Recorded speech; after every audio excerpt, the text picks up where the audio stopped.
Turning down my best friend cost me both him and the one I loved.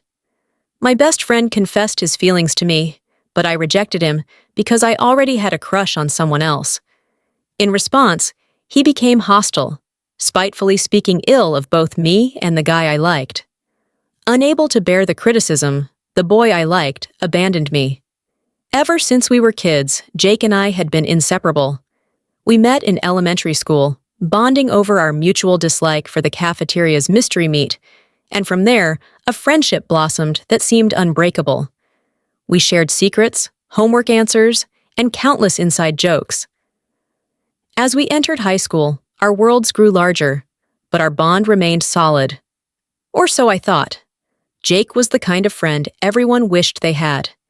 He was reliable, funny, and always there when you needed him. So when he asked me to meet up at our favorite local diner one chilly evening in October, I didn't think much of it. It was our go-to spot for celebrating good grades, nursing broken hearts, and plotting future adventures. That night, I figured he wanted to talk about his latest video game obsession, or maybe vent about his parents, who were on his case again about college applications. But as I slid into the booth across from him, something felt off. Jake was nervous, fidgeting with the napkin dispenser, avoiding eye contact. I teased him, asking if he'd finally decided to confess his undying love for Mrs. Peterson, our eccentric but endearing English teacher. He gave a half-hearted chuckle, but quickly grew serious again. The casual chit-chat felt heavier as we danced around the usual topics. Finally, Jake blurted out that he needed to tell me something important. I leaned in, expecting another one of his grand plans for a summer road trip, or maybe a complaint about his younger sister. What he said next, though, left me speechless. Jake confessed that he had feelings for me, not just the kind of fleeting crushes we'd laughed about over the years, but real, deep feelings. He'd been holding on to them for a while, he said, afraid of what admitting them might do to our friendship. I sat there, my heart pounding, my mind racing. This was Jake, my best friend since the 3rd grade. The thought of him seeing me in that way had never crossed my mind. Sure, I cared about him deeply, but only as a friend. And there was another reason I couldn't return his feelings. I had a crush on someone else, a guy from my art class named Tyler, who was 20 and had the most amazing talent for photography. Rejecting Jake was one of the hardest things I've ever had to do. I tried to let him down gently, explaining my feelings for Tyler and how I didn't want to ruin the special friendship Jake and I shared. But as the words left my mouth, I saw the hurt flash across his face, quickly masked by a forced smile and a shrug. We left the diner that night with a promise to remain friends, but the air between us had shifted. I couldn't shake the feeling that everything was about to change, and not for the better. Little did I know that conversation would be the turning point, marking the end of our friendship as we knew it. In the days following Jake's confession and my subsequent rejection, I noticed a subtle but unmistakable shift in our dynamic. At first, Jake tried to act like nothing had changed, keeping up his usual banter and meeting me for our routine hangouts. However, the effortless ease that once defined our friendship was replaced by a tense undercurrent of awkwardness that neither of us could ignore. I threw myself into my art class, finding solace in my sketches and the company of Tyler, whose presence became increasingly comforting. Tyler, with his quiet confidence and shared love for the arts, was a stark contrast to the complicated situation with Jake. As my feelings for Tyler grew, so did my guilt over Jake. I was caught between the burgeoning possibility of something new and the deterioration of something once solid. Meanwhile, Jake's hurt began to manifest in ways I hadn't anticipated. It started with small digs, veiled as jokes, about Tyler's age and his artistic ambitions. I tried to brush them off, attributing them to Jake's struggle to adjust to our new normal. But as the weeks passed, his comments grew more pointed, and I learned from mutual friends that Jake was spreading rumors about Tyler and me. He painted me as someone who led him on, only to discard him for someone else. The tipping point came when I confronted Jake about the rumors. He denied everything at first, but as I pressed, insisting that our friends wouldn't lie about such things. He exploded. He accused me of being insensitive to his feelings, of not considering how hard it was for him to see me with Tyler. The conversation ended in a heated argument, with both of us saying things we couldn't take back. Jake stormed off, leaving me standing alone, feeling a mix of anger, sadness, and an overwhelming sense of loss. In the aftermath, our friendship group became polarized. Some sided with Jake, believing I had been unfair to him, while others stood by me, upset by how he was handling his hurt. The division made social gatherings awkward, and I found myself withdrawing, spending more time with Tyler and less with the group I had grown up with. Tyler, for his part, was supportive but understandably frustrated by the drama. He hadn't signed up for a high school feud, and the tension began to affect our budding relationship. I found myself defending him constantly, trying to dispel the lies Jake had spread, all while navigating my own tangled emotions. The strain was palpable, and I couldn't shake the feeling that I was to blame for the unraveling of my once unbreakable bond with Jake. As the weeks turned into months, the situation didn't improve. Jake's behavior became more erratic, his hostility more pronounced.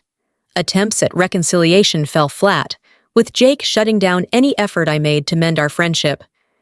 It was as if the rejection had flipped a switch in him, turning the once kind-hearted and loyal friend into someone I hardly recognized. Caught in this storm of emotions and conflict, I struggled to find my footing. My grades began to suffer, my artwork lost its joy, and the shadow of my fractured friendship with Jake loomed large over everything. The realization that I might never get my friend back was a bitter pill to swallow, compounded by the fear of losing Tyler too, to the chaos Jake had created. In the heart of the turmoil, a rumor that Jake had started about me being a two-timer, an insinuation that I was leading multiple guys on, was the final straw.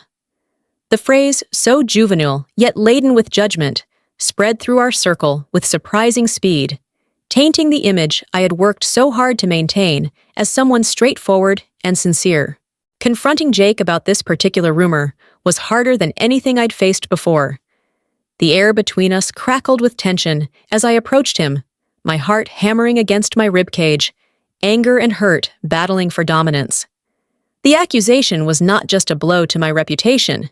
It felt like a direct attack on my character, and from someone who had known me better than anyone else. "Jake, we need to talk," I said, trying to keep my voice steady despite the storm of emotions brewing inside me. "About what?" he asked, though the guilty shift in his gaze told me he knew exactly what the issue was. "About what you've been saying about me being a two-timer." I spat the words out like they were poison. "You know that's not true. You know me." For a moment, there was a flash of the old Jake, the one who would have never entertained the thought of hurting me, but it vanished as quickly as it appeared, replaced by a cold, hard mask. "Maybe I thought I did," he said, his voice laced with bitterness. "But I guess people change, or maybe they just reveal who they really are." The conversation spiraled from there. Voices raised, words we could never take back, hurled like weapons. The hurt from his rejection, the frustration with my feelings for Tyler, and the pain of watching our friendship disintegrate exploded into a cacophony of anger and betrayal. In the end, there were no winners, just two people standing amidst the wreckage of a friendship that had once meant everything. As the days passed and the storm of rumors refused to calm, Tyler and I found ourselves increasingly caught in the eye of public scrutiny. Despite our efforts to ignore the whispers and stares, the weight of public opinion began to take its toll.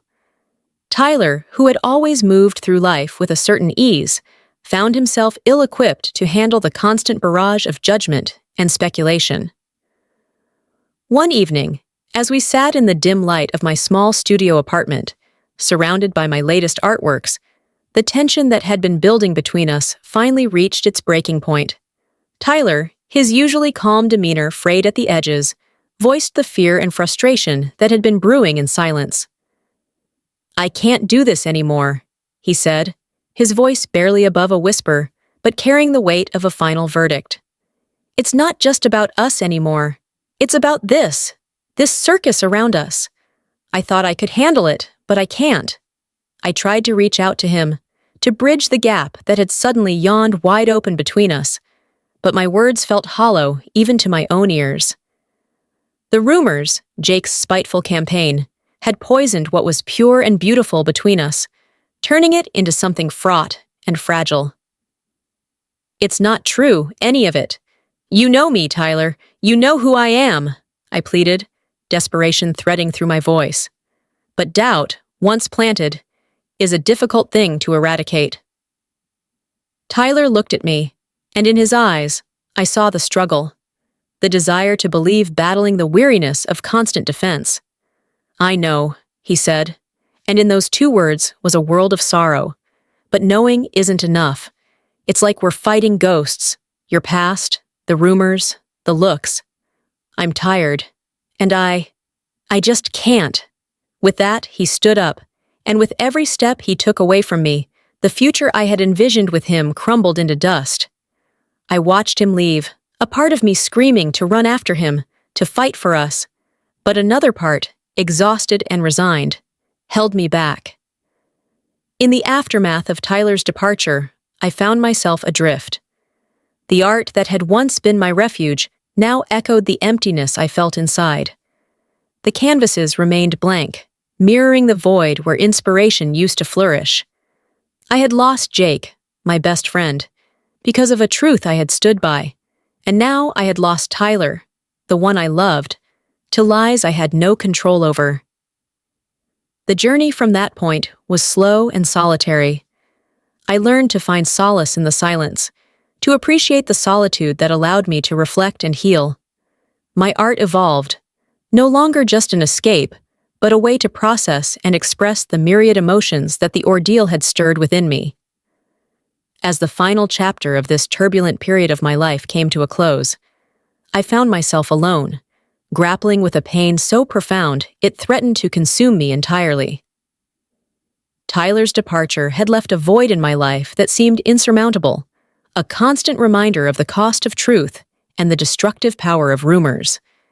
The absence of his presence, once a source of joy and inspiration, now felt like a wound that refused to heal.